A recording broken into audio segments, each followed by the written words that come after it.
बिस्मिल्लाहिर्रहमानिर्रहीम। अस्सलाम वालेकुम स्टूडेंट्स। आज हम स्टार्ट करेंगे जानेंगे प्रपोज़ल एंड एक्सेप्टेंस के बारे में और मज़ीद लास्ट लेक्चर भी मैंने आपको डिस्कस किया था, वो भी आप सुन लीजिएगा। उसमें मैंने आपको बेसिक डेफिनेशंस बताई हैं। ऑफ़र क्या है, एक्सेप्टेंस क्या है, प्रॉमिस क्या है, एग्रीमेंट क्या है, कंसिडरेशन क्या है, इनकी एसेंशियल्स क्या हैं। तो ये चीज़ें आपने पहले समझ लेनी है, तभी आपको आगे चीज़ें समझ में आएंगी। ठीक है, फर्दर आज हम डिस्कस कर रहे हैं। तो let's start. Proposal and invitation to proposal. अब प्रपोजल एक चीज़ होती है हमारे पास और एक होती है इनविटेशन टू प्रपोजल। तो इसमें जो है वो डिफरेंस होता है। तो लेट्स सी कि ये क्या है। ठीक है, sometimes a person makes a statement which appears like a proposal but is actually not। ठीक है ना, वो एक्चुअल में प्रपोजल नहीं होती, लेकिन वो ऐसा महसूस होता है कि ये प्रपोजल दे रहा है हमें।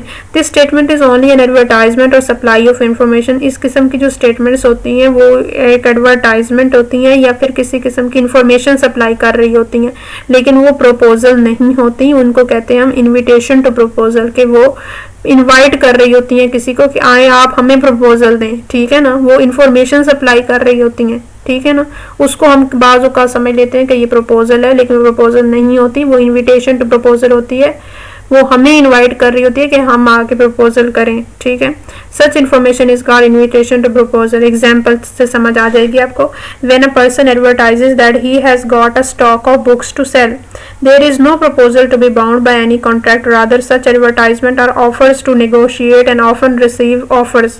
ठीक है, जब एक बंदा जो एडवर्टाइजमेंट देता है कि उसके पास क्या है, एक स्टॉक ऑफ बुक्स है। ठीक है ना, तो वो उसको बेचना चाहता है। अब there is no proposal to be bound by any contract. अब ये कोई प्रपोजल नहीं है जो हमें बाउंड कर देगी कॉन्ट्रैक्ट में। ठीक है ना, ये तो एक एडवर्टाइजमेंट है जिसको हम कहते हैं इन्विटेशन टू प्रपोजल। ठीक है ना, वो इनवाइट कर रहा है कि मेरे पास किताबें आए हैं, मैं बेचना चाहता हूँ, आप आए मुझे प्रपोजल करें, कौन सी किताब आप खरीदना चाहते हैं, मुझे उसके पैसे ऑफर करें, तो मुझे अगर सूटेबल हुआ तो मैं एक्सेप्ट कर लूँगा। ठीक है ना, इसको हम कहते हैं इन्विटेशन टू प्रपोजल। ठीक है ना, वो जो बेचना चाह रहा है, एडवर्टाइजमेंट दे रहा है, उसको कह रहे हैं हम इन्विटेशन टू प्रपोजल, ना कि प्रपोजल। ठीक है ना, सच एडवर्टाइजमेंट और offers to negotiate and often receive offers. ठीक है ना, कि ये जो एडवर्टाइजमेंट्स हैं वो क्या है, ऑफर्स टू नेगोशिएट हैं, कि आए पूछें हमसे, पता करें इस चीज़ का पता। और फिर क्या है, ऑफन रिसीव ऑफर्स। ठीक है ना, फिर आप क्या है, आपको ऑफर मिलेगी। ठीक है,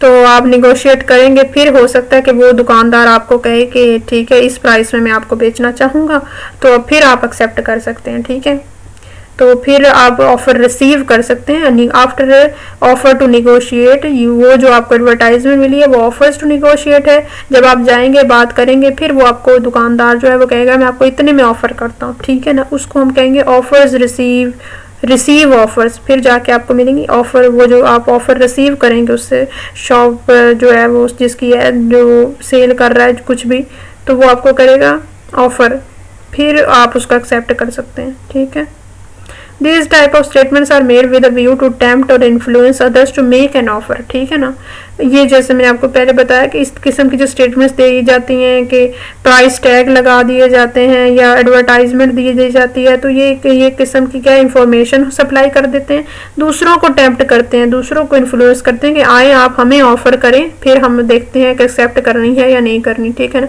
तो ये जो एडवर्टाइजमेंट कर रहे हैं, प्राइस टैग्स होते हैं, ये इन्विटेशन टू प्रपोजल होते हैं। याद रखना है आपने, ये प्रपोजल नहीं होते। Example of invitation to proposal. Number 1, auction notice to sale specific goods by auction. ये जो ऑक्शन नोटिस होता है कि कुछ फलां चीज़ें हम भाई उसको ऑक्शन में वो बोली लगा कर बेचना चाहते हैं।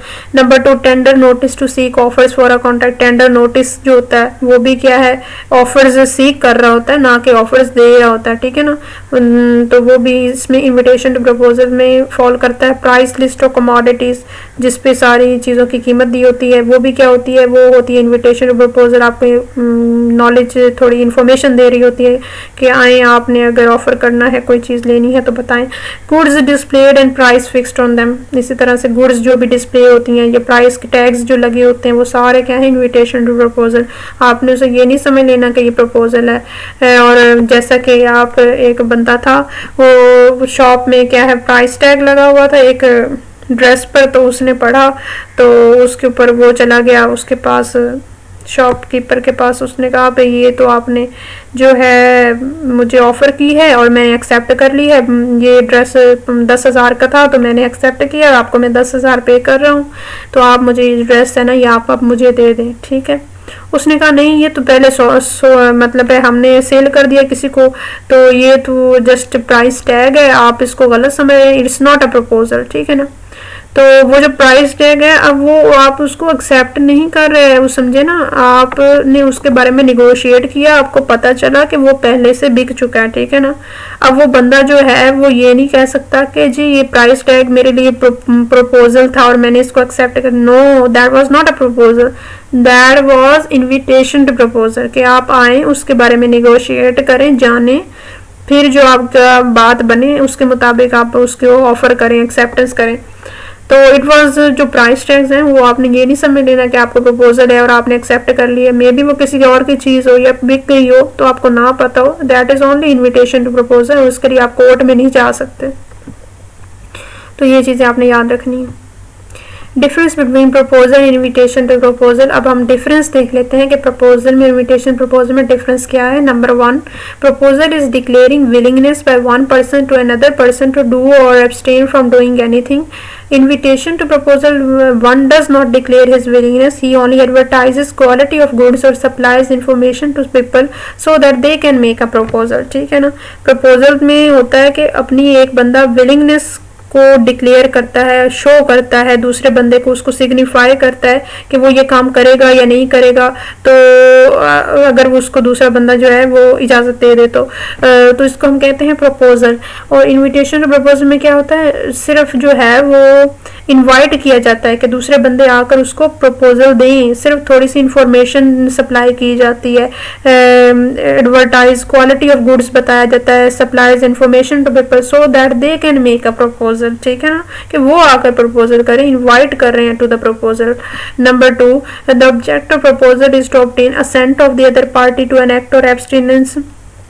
जो ऑब्जेक्ट है प्रपोजल का वो है दूसरी पार्टी से असेंट लेना, दूसरी पार्टी की इजाज़त लेना, of the other party to act or abstain, वो एक्ट या फिर एब्सटिनेंस या प्रॉमिस के लिए क्या है, दूसरी पार्टी से क्या कहना, इजाज़त लेना, ठीक है ना। नंबर 2, इसमें इसका ऑब्जेक्ट क्या है, इन्विटेशन टू प्रपोजल का इसका ऑब्जेक्ट है to get obtain proposals from the others, ठीक है, दूसरों से प्रपोजल्स लेना इसका ऑब्जेक्टिव है, और इसका ऑब्जेक्टिव है टू ऑब्टेन असेंट, दूसरी पार्टी की इजाज़त लेना उस एक्ट और एब्सटिनेंस के लिए। जो बंदा प्रपोजल दे रहा है उस वो दूसरे पार्टी की क्या करता है, इजाज़त लेता है to an act or abstinence, ठीक है। नंबर 3 जो है वो proposal is a part of contract, proposal itself जो है वो पार्ट ऑफ कॉन्ट्रैक्ट होता है। इनविटेशन जो है, invitation to proposal is not a part of contract, invitation to proposal जो है वो पार्ट ऑफ कॉन्ट्रैक्ट नहीं होता। Number 4, if negotiation starts with a proposal there are 2 stages for forming an agreement, that is proposal and acceptance. अगर negotiations जो है, बातचीत जो है वो जो शुरुआत ही प्रपोजल से हुई है तो फिर क्या है, जो एग्रीमेंट बनाने के सिर्फ 2 ही स्टेजेस होंगे, एक प्रपोजल होगी, दूसरी एक्सेप्टेंस होगी, एग्रीमेंट बन जाएगा। लेकिन if negotiation starts with invitation to proposal तो फिर 3 स्टेजेस होंगे, पहली तो इनविटेशन टू प्रपोजल होगी, फिर ऑफर करेगा ना, फिर एक्सेप्टेंस होगी, यानी प्रपोजल और एक्सेप्टेंस फिर बाद में आएंगे। तो 3 चीजें हो गई, यहाँ पे सिर्फ 2 ही चीजें होंगी क्योंकि प्रपोजल से स्टार्ट हो रहा है। तो उम्मीद है आपको समझ आ गई होगी। ये 4 डिफरेंसेस मैंने आपको बताए हैं, ये आपने नोट कर लेने हैं। Kinds of proposal. अब प्रपोजल की काइंड्स कितनी होती हैं, हमारे पास 2 काइंड्स हैं प्रपोजल की, एक है जनरल प्रपोजल, एक है स्पेसिफिक प्रपोजल। तो ये हम समझ लेते हैं कि जनरल प्रपोजल क्या होती है और स्पेसिफिक प्रपोजल क्या होती है। उससे पहले हम एक केस को समझ लेते हैं, इस केस से आपको पता चल जाएगा कि what I mean by general proposal and specific proposal. Carlill versus Carbolic Smoke Ball Company limited 1892 का ये केस है। तो इसके फैक्ट्स क्या हैं कि Carbolic Smoke Ball Company Limited made a product called smoke balls, it claim to cure influenza and many other diseases. The company offered to sell its product through an advertisement. The wording of the advertisement was as follows: £100 reward will be paid by the Carbolic Smoke Ball Company to any person who contracts the increasing epidemic influenza, colds, or any disease caused by taking cold after having used the ball 3 times daily for 2 weeks, according to the printed directions supplied with each ball. £1,000 is deposited with the Alliance Bank, Regent Street, showing our sincerity in the matter. Miss Carlyle, believing in the terms of the advertisement, purchased the smoke balls and used them as per the instructions given by the company. But she contracted influenza after using the smoke balls. Thereupon she sued the defendants for recovery of £100. अब ये एक simple सा case है जिसमें facts क्या है कि एक smoke ball carbolic Smoke Ball Company limited एक कंपनी थी जिन्होंने एक प्रोडक्ट बनाया था जिसका नाम था स्मोक बॉल। उन्होंने ये क्लेम किया था कि ये इन्फ्लुएंजा को और जो बहुत सारी और डिजीजेस को है ये क्योर करता है, उससे आपको बचाता है। तो कंपनी ने अपने प्रोडक्ट को सेल करने के लिए एक एडवर्टाइजमेंट दे दी जिसमें उन्होंने कहा कि हमने जो है £100 का रिवॉर्ड रखा है कि अगर कोई भी हमारे इस प्रोडक्ट को यूज़ करता है हमारे डायरेक्शंस के अकॉर्डिंग, यानी 2 वीक्स में जो है 3 टाइम्स डेली फॉर 2 वीक्स जो है वो डायरेक्शंस हैं, इसके अकॉर्डिंग अगर कोई 2 हफ्तों तक इसको यूज़ करता है तो उसको ये जो है इन्फ्लुएंजा और ये अदर डिजीजेस नहीं होंगी। लेकिन अगर उसको होती है तो हम उसको क्या करेंगे, हम उसको रिवॉर्ड देंगे £100 का, और साथ में क्या कहते हैं £1,000 is deposited with alliance bank. और हमने मतलब अपनी जो है नीयत को जाहिर करने के लिए अलायंस बैंक में, जो हमारा बैंक है रीजेंट स्ट्रीट में, उसमें हमने £1,000 पहले ही डिपॉजिट करवा दिया है हमारी सिंसियरिटी को शो करने के लिए इस मैटर में। ठीक है, तो मिस कार्लेट जो है ना वो इस एडवर्टाइजमेंट को बिलीव कर लेती हैं इसकी वर्डिंग पर, और वो जाके वो प्रोडक्ट को खरीद लेती हैं और उनकी पर डायरेक्शंस के अकॉर्डिंग उसको यूज़ करती हैं, यानी 2 हफ्तों में 3 टाइम्स डेली उसको यूज़ करती हैं। लेकिन फिर भी उनको क्या है, उनको हो जाता है इन्फ्लुएंजा। तो वो अब क्या करती हैं, वो जाके कोर्ट में उनको डिफेंडेंट्स को सीओ कर देती हैं, carbolic Smoke Ball Company limited को जाके वो सीओ करती हैं और कहती हैं कि हम मुझे अब £100 का रिवॉर्ड दिया जाए। तो लेट्स सी कि कोर्ट का क्या डिसीजन होता है। Decision: the court ruled in favour of the plaintiff and give the following reason. अब जो है कोर्ट जो है डिसीजन देती है मिस कार्लेट के हक में देती हैं, और ये उसके लिए जो रीजंस है कोर्ट देती हैं वो ये है कि number 1, the advertisement was a unilateral offer to the whole world. जो एडवर्टाइजमेंट थी वो एक यूनिलेटरल ऑफर थी।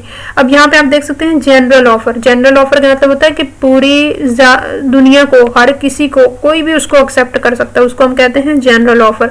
स्पेसिफिक ऑफर एक बंदे के लिए ही होती है। ठीक है ना। अब इस केस में हमने देखा जब Carlill versus Carbolic Smoke Ball Company Limited का उनके एडवर्टाइजमेंट में जो वर्डिंग यूज की गई थी वो क्या थी, वो एक किस्म की एक जनरल ऑफर थी जो सबको की गई थी कि कोई भी इसे जो यूज करेगा और उसको होगा तो वो उनको हम क्या करेंगे, £100 का रिवॉर्ड देंगे। तो किसको, कोई भी अब उसको एक्सेप्ट कर सकता था। मिस कार्लिन ने एक्सेप्ट कर लिया, वो क्या है, उनको £100 का जो है रिवॉर्ड अब वो क्लेम कर सकती हैं। ठीक है ना। वो एक जनरल ऑफर थी। ठीक है, वो एक, और वो सिर्फ एक एडवर्टाइजमेंट नहीं थी, वो एक जनरल ऑफर थी टू द होल वर्ल्ड। तो कोर्ट ने ये कहा, पहली रीजन तो ये है कि advertisement was a unilateral offer to the whole world, जिसको हम जनरल ऑफर कहते हैं। Number 2, the fulfilment of condition for using smoke balls constituted a valid acceptance of offer. ठीक है ना।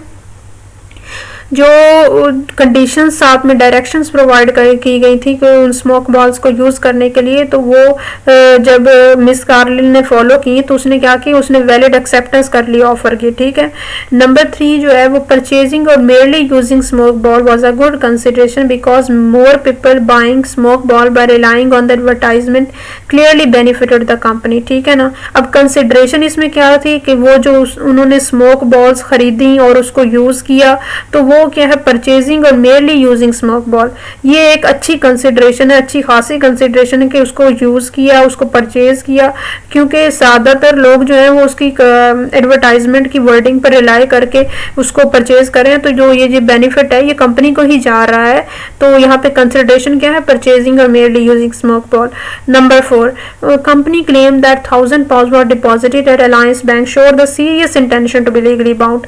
ठीक है ना। अब जो कंपनी ने कहा था कि हमने 1000 पाउंड जो है अपनी सिंसियरिटी को शो करने के लिए डिपॉजिट करवाए हुए अलायंस बैंक में, तो कोर्ट ने कहा ये आपकी इंटेंशन को शो कर रहे हैं कि आप वाकई में ही लीगली बाउंड होना चाहते थे, ठीक है ना। अब ये रीजंस थी जिस वजह से जो है केस जो है मिस कार्लिल के हक में हो गया और स्मोक बॉल कंपनी लिमिटेड जो है उनको जो उन्होंने रिवार्ड रखा हुआ था वो मिस कार्लिल को देना पड़ा, ठीक है, 100 पाउंड का। तो इसमें जो मेन बात है वो ये है कि एडवर्टाइजमेंट की जो वर्डिंग थी वो क्या थी, जनरल ऑफर थी, इस पूरी दुनिया के लिए, सब के लिए, कोई भी उसको एक्सेप्ट कर सकता था। तो कोर्ट ने इसको कहा कि ये आपकी जनरल ऑफर थी जिसे आप एडवर्टाइजमेंट समझ रहे थे, तो इसे कोई भी एक्सेप्ट कर सकता है और आपको वाकई में ही पैसे देने पड़ेंगे।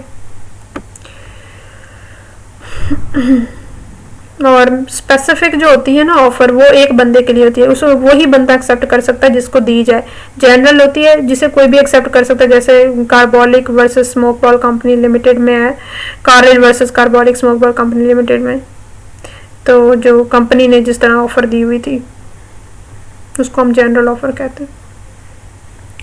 An offer that is not addressed to a specific person or persons but to world at large, anyone can accept such an offer। ऐसी ऑफर जो है वो any offer an offer that is not addressed to a specific person, ऐसी offer जो है जो एक specific person को नहीं होती बल्कि क्या है पर्सन्स एट लार्ज को होती है, तो उसको हम जनरल ऑफर कहते हैं। Anyone can accept such an offer, जो मैंने आपको पहले बताया। स्पेसिफिक ऑफर जो है an offer that is made to a specific individual or specific group of individuals, such an offer can only be accepted by the person to whom it is made, ठीक है ना। जिस person को वो offer की जाती है उसको हम स्पेसिफिक ऑफर कहते हैं कि वही एक्सेप्ट कर सकता है, या कोई स्पेसिफाइड ग्रुप ऑफ इंडिविजुअल्स को की गई है तो वही ग्रुप क्या है उसको एक्सेप्ट कर सकता है, उसको हम स्पेसिफिक ऑफर कहेंगे। कॉन्ट्रैक्ट एक्ट 1872 में क्या इसका कंसेप्ट कहाँ प्रोवाइडेड है, जनरल ऑफर और स्पेसिफिक ऑफर का, when one person signifies to another. तो ये जो है ना आपने पढ़ा है प्रपोजल की डेफिनेशन में कि when one person signifies to another, तो जो वर्ड यूज किया गया था एन अदर, तो ये जो वर्ड अनदर है ये बहुत इंपॉर्टेंट है। Another indicates that it may be a specific person और एन अनसर्टेन पर्सन, के अनदर जो है वो एक कोई स्पेसिफिक पर्सन भी हो सकता है या फिर कोई अनसर्टेन जिसका नहीं पता वो भी हो सकता है, या ज्यादा लोग भी हो सकते हैं। तो यहाँ पे जो कंसेप्ट है ना जनरल ऑफर का, ये वर्ड अनदर इंडिकेट कर रहा है। The contract act thus also acknowledges the concept of general offer, ठीक है। ये अनदर जो है ये दे रहा है कंसेप्ट जनरल ऑफर का, प्रपोजल की डेफिनेशन में ये दिया हुआ है, आपने आप खोल के पढ़ सकते हैं। फिर है section 3, how communication proposal acceptance और रेवोकेशन इज मेड। तो कम्युनिकेशन प्रपोजल एक्सेप्टेंस और रिवोकेशन कब होती है, कैसे होती है, ये हम देख लेते हैं। द कम्युनिकेशन प्रपोजल एक्सेप्टेंस और revocation proposal and acceptance is consider to be made by any act omission of the party proposing accepting or revoking by which he intends to communicate such proposal acceptance और revocation or which has the effect of communicating it. Communication can be made in any reasonable mode. It may be oral or through letter or email. Communication और proposal जो है वो bye act of होती है, bye act और omission होती है। जो बंदा जो है ऑफ द पार्टी प्रपोज कर रहा है, जो बंदा प्रपोज कर रहा है उसके एक्ट और ओमिशन से जो है वो होती है प्रपोजल की कम्युनिकेशन। और एक्सेप्टिंग और रिवोकिंग, प्रपोज कर रहा है या एक्सेप्ट कर रहा है या रिवोक कर रहा है, by which he intends to communicate such proposal or acceptance और रिवोकेशन, तो which has the effect of communicating it. Communication can be made in any reasonable mode, तो कम्युनिकेशन जो है वो किसी भी रीजनेबल मोड में हो सकती है। ओरल हो सकती है, लेटर के थ्रू हो सकती है, ईमेल के थ्रू हो सकती है कम्युनिकेशन। ये हैं ये मोड्स ऑफ कम्युनिकेशन है। और होगी कैसे, बाय एनी एक्ट और omission of the party proposing accepting or revoking, जो भी वो कर रही है, जो भी पार्टी है उसके एक्ट और ओमिशन से होगी जो कम्युनिकेशन प्रपोजल एक्सेप्टेंस और रिवोकेशन। तो ये सेक्शन 3 में ये दिया हुआ है। आगे जो है पावेल वर्सेस ली 1908 का जो है वो केस आ जाता है। फैक्ट्स क्या हैं इस केस के? The plaintiff was a candidate for the head mastership of a school and the board of managers with whom the appointment lay passed a resolution selecting him for the post. One of the managers acting in his individual capacity informed the plaintiff of what had occurred but he received no intimation. Subsequently the resolution was rescinded decision. The court held that in absence of an unauthorized communication from the whole body of managers, there was no completed contract. The note on the file and the order passed by the chairman was only for office consumption, not for others purpose. अब देखें ये जो Pavel versus ली का case है 1908 का, इसमें क्या हुआ था? एक प्लेंटिफ था जो कि कैंडिडेट था for the head mastership of a school, और बोर्ड ऑफ मैनेजर्स जो थे उन्होंने अपॉइंट करना था। तो उनमें से वो जो बोर्ड ऑफ मैनेजर्स था, जब उसका इंटरव्यू वगैरह हो गया तो उसमें से किसी मैनेजर ने उसे बताया कि you are going to be selected, तो क्या है तुम्हारा भी नाम जो है वो आ रहा है, और उसको इस तरह की जो है इंफॉर्मेशन जो दी, ऑफिस के अंदर की जो इंफॉर्मेशन थी उसको प्रोवाइड कर दी। लेकिन बाद में क्या हुआ कि उसको वो क्या है, उसको कोई ऑफर नहीं मिली for the head mastership of school. तो क्या किया फिर? वो कोर्ट में चला गया, उसने कहा जी मैं तो सिलेक्टेड हूँ, मुझे क्यों नहीं कर रहे, मैं तो हो गया था अपॉइंट। तो वो कहते हैं नहीं, इसमें क्या हुई, आपकी कम्युनिकेशन नहीं हुई, आपको कम्युनिकेट नहीं की गई, तो आप नहीं बन सकते हैं। आपको कम्युनिकेशन और प्रपोजल हुई ही नहीं, तो आप कैसे बन सकते हैं? तो कोर्ट ने कहा जो वो नोट था on the file and orders passed by the chairman, जो भी ऑर्डर चेयरमैन ने दिए थे वाज फॉर ऑफिस कंजम्पशन, वो सिर्फ ऑफिस के कंजम्पशन के दिए थे, ना कि किसी और पर्पस के लिए। ठीक है, ना कि किसी और पर्पस के लिए। फिर आगे है कम्युनिकेशन कम्युनिकेशन प्रपोजल एक्सेप्टेंस और रिवोकेशन प्रपोजल में आगे हम देखते हैं there must be communication of offer to a person. उन्होंने कहा कि ऑफर जो है वो ज़रूर कम्युनिकेट होनी चाहिए, नहीं कि आप कहीं से कोई इन्फॉर्मेशन सुन लेते हैं। जब तक आपको पूरे जो है according to the set rules आपको ऑफर कम्युनिकेट नहीं होती, तब तक आप ये ना समझें कि आपको ऑफर हो गई है। कम्युनिकेशन जब आपको प्रॉपर मीन्स के थ्रू होगी तभी आप समझें कि आपको ऑफर हुई है। Communication must be made by authorised person, और ऑथोराइज्ड पर्सन ही को दे सकता है, कम्युनिकेट कर सकता है, जो इस अहल होगा। तो communication of acceptance is equally important, और इसी तरह से जो है ऑफर जिस तरह उसकी कम्युनिकेशन इंपॉर्टेंट है, इसी तरह से कम्युनिकेशन ऑफ एक्सेप्टेंस भी इंपॉर्टेंट है। For example making of a bid is only an offer and unless it is accepted and communicated it would not mature into a valid contract. ये example दी हुई है। Communication of offer may be made by conduct, ये conducts के through भी हो सकती है। For example where after demand by a landlord for enhancement of rent the tenant continues to occupy the premises without any express or implied protest, he is deemed to have accepted by conduct the proposal for enhanced rent। ठीक है, जहाँ पे एक landlord जो है वो tenant को कहता है कि मैं अपना रेंट बढ़ाना चाहता हूँ अपने घर का, और टेनेंट जो है वो उसमें रहता है, तो वो जो है उसमें रहता है और उसको कोई मतलब काउंटर कुछ नहीं कहता। तो इस केस में क्या है कि वो अपनी इम्प्लाइड एक्सेप्ट दे रहा है कि वो उसको शो करा इम्प्लाइडली कि वो मतलब है अपने कंडक्ट से शो कर रहा है उसकी एक्सेप्टेंस को। तो ठीक है ना, कंडक्ट के थ्रू भी हो सकती है एक्सेप्टेंस, ऑफर भी हो सकती है, communication of offer by conduct भी हो सकती है। तो in absence of any express or implied instructions from the offerer an offer may be accepted by the latter. तो अगर कोई एक्सप्रेस या इम्प्लाइड इंस्ट्रक्शन नहीं दी गई, ऑफरर ने नहीं दी, तो क्या है एक्सेप्टेंस जो है वो लेटर के थ्रू भी हो सकती है। फिर हमारे पास जो है वो कम्युनिकेशन प्रपोजल कंप्लीट कब होती है? The communication proposal is complete when it comes to the knowledge of the person to whom it is made.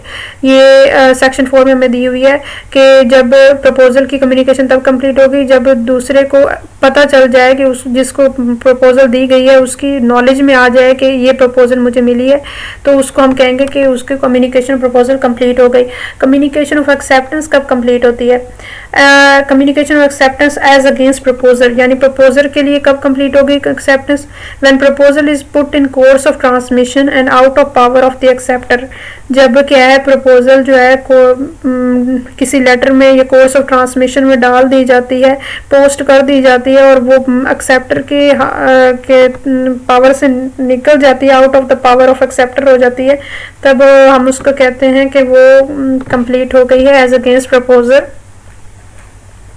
When proposal is put in course of transmission out of the power of acceptor, यानी जब वो proposer ने let's suppose क्या है letter के through क्या है दी हुई थी प्रपोजल, तो वो उसने जब पोस्ट कर दी और एक्सेप्टर तक पहुंच गई तो कम्युनिकेशन ऑफ एक्सेप्टेंस प्रपोजर के लिए वो कंप्लीट हो गई। फिर एज अगेंस्ट एक्सेप्टर के लिए कब कंप्लीट हुई? When it comes to the knowledge of the proposer, जब क्या है प्रपोजर को पता चल गया कि उसने एक्सेप्ट कर लिया है, तो एज अगेंस्ट द एक्सेप्टर जो है वो कम्युनिकेशन ऑफ एक्सेप्टेंस कंप्लीट हो गई। फिर कम्युनिकेशन रेवोकेशन कब कंप्लीट हुई? As against the person who makes it, वो बंदा जो क्या रिवोकेशन दे रहा है उसके लिए कब कंप्लीट होगी? When it put into course of transmission, जब वो लेटर को पोस्ट कर देता है तब उसके लिए वो कंप्लीट हो जाएगी। उसके अकॉर्डिंग उसके नज़दीक क्या है वो कम्युनिकेशन रेवोकेशन कंप्लीट, जैसे ही उसने लेटर पोस्ट कर दिया किसी को दे दिया तो उसके लिए कंप्लीट हो गई। As against the person to whom it is made, और जिसको दी गई है रेवोकेशन उसके लिए कब कंप्लीट होगी? जब उसकी नॉलेज में आ जाएगी कि जो प्रपोजल थी वो रेवोकेट हो गई, तो उसकी जब नॉलेज में आ जाएगा तब उसके लिए वो कंप्लीट हो जाएगी। एग्जाम्पल से समझ आ जाएगी आपको। Let's see number 1, A proposes by letter to sell a house to B at a certain price. The communication proposal is complete when B receives the letter. ठीक है, जब B को लेटर मिलेगा तब ही कम्युनिकेशन प्रपोजल कंप्लीट होगी, क्योंकि उसकी knowledge में तब आएगा। तो ये क्या है, ये हो गई communication of proposal when complete, जब उसकी नॉलेज में आ गया। Number 2, B accepts A's proposal by letter sent by post, the communication of the acceptance is complete as against A when the letter is posted, as against B when the letter is received by अब जो है ए की proposal जो है वो B accept कर देता है और वो क्या है एक लेटर सेंड कर देता है उसको बाय पोस्ट एक्सेप्टेंस। तो अब कम्युनिकेशन ऑफ एक्सेप्टेंस ए के नज़दीक कब कंप्लीट होगी? When the letter is posted, जब बी लेटर पोस्ट करेगा ना उसी दिन ए के लिए वो क्या होगी, एक्सेप्टेंस कंप्लीट हो जाएगी। यानी उस दिन से वो ए कंसीडर करेगा कि बी ने मेरी प्रपोजल जो है एक्सेप्ट की थी। और बी के लिए कब कंप्लीट होगी? When the letter is received by, जब वो एक्सेप्टेंस का लेटर ए के हाथ में आ जाएगा तब बी के लिए वो एक्सेप्टेंस कंप्लीट हो जाएगी। ठीक है ना, जब ए के पास वो पहुंच जाएगी लेटर जिसमें उसने अपनी एक्सेप्टेंस को शो किया। Number 3, A revokes his proposal by telegram. अब ए जो है वो अपनी प्रपोजल को रिवोक कर देता है, खत्म कर देता है बाय टेलीग्राम। तो अब इसकी कम्युनिकेशन कब कंप्लीट होगी? The revocation is complete as against A के जो कर रहा है रिवोक उसके लिए नज़दीक कब कंप्लीट होगी? When the telegram is dispatch, जब टेलीग्राम को डिस्पैच कर दिया तब ही ए के नज़दीक वो क्या हो गई, कंप्लीट हो गई revocation. It is complete as against B when B receives it, और बी के नज़दीक तब होगी जब वो रिसीव करेगा इसको। B revokes his acceptance by telegram, B जो है अब वो अपनी एक्सेप्टेंस को बिलफर्ज रिवोक करना चाहता है, तो B's revocation is complete as against B when the telegram is dispatch, जब वो टेलीग्राम को डिस्पैच कर देगा तो उसके नज़दीक वो रिवोकेशन ऑफ जो है एक्सेप्टेंस वो कंप्लीट हो जाएगी। और ए के नज़दीक तब होगी जब उसके पास ये पहुंचेगी। ठीक है, origin of male box rule, posting rule जो है वो इसमें आप समझ लें बहुत इंपॉर्टेंट है। एडम्स वर्सेस लैंडसेल 1818 का ये केस है। On 2 September the defendant wrote to plaintiffs offering them to sell certain quantity of wool and required an answer through post. However, the letter was wrongly addressed and therefore plaintiff did not receive it until 5 September. As a result of this delay, the letter of acceptance was not received by the defendant until 9 September, which was 2 days later than the defendant would have expected to receive it. Because of this delay, the defendant sold their wool to another party on 8 September. इसमें क्या हुआ कि जो है एक party थी उसने क्या है दूसरी को प्रपोजल दी कि वो क्या अपनी वूल बेचना चाहते हैं। तो जो सेकंड पार्टी थी जिसने एक्सेप्ट करना था उसने अपना लेटर पोस्ट कर दिया कि वो उन्होंने अपनी उन्होंने उनकी ऑफर को एक्सेप्ट कर लिया, लेकिन पता नहीं वो रॉन्गली एड्रेस हो गया, वो लेटर कहीं और चला गया जिसकी वजह से वो लेटर जो है घुमाता कोई 2 दिन लेट पहुंचा। 5 यानी वो एक्सपेक्ट कर रहे थे पार्टी जिसने प्रपोजल दी थी वो 2 दिन पहले लेटर की एक्सेप्टेंस को कह रहे ना वो कंसिडर कर रहे थे कि वो 2 दिन पहले आएगा, लेकिन वो 2 दिन बाद में पहुंचा। वो जो लेट हुई ना तो उन्होंने वो अपनी वूल जो उठाकर किसी और को बेच दी। ठीक है, अब देखते हैं इस केस में क्या हुआ। इशू बिफोर द कोर्ट क्या था, whether contract of sale has been entered into before 8 September, तो क्या कॉन्ट्रैक्ट बन चुका था 8 सितंबर से पहले। If the acceptance was effective when it arrived at the address or when the defendant saw it, then no contract would have been made and the sale to the third party would amount to revocation of the offer decision. The court held that the offer was accepted as soon as the letter was posted by the plaintiffs, not when it reached the defendant. तो court ने कहा कि acceptance हो गई थी जैसे ही plaintiff ने जो है वो पोस्ट कर दिया था, यानी एक्सेप्टर ने जैसे ही अपना लेटर पोस्ट कर दिया उसी दिन जो है वो एक्सेप्टेंस हो गई थी। इससे कोई फर्क नहीं पड़ता कि लेटर कब पहुंचा, और जो उन्होंने अपनी वूल तीसरी पार्टी को बेची है वो खत्म कर, उन्होंने कहा वो एंड की जाए, वो रेवोकेशन की जाए उस ऑफर को, तो जो है वो प्लेंटिफ को ही मिलेगा। ठीक हो गया, समझ आ गई। आज के लिए इतना ही, अल्लाह हाफिज़।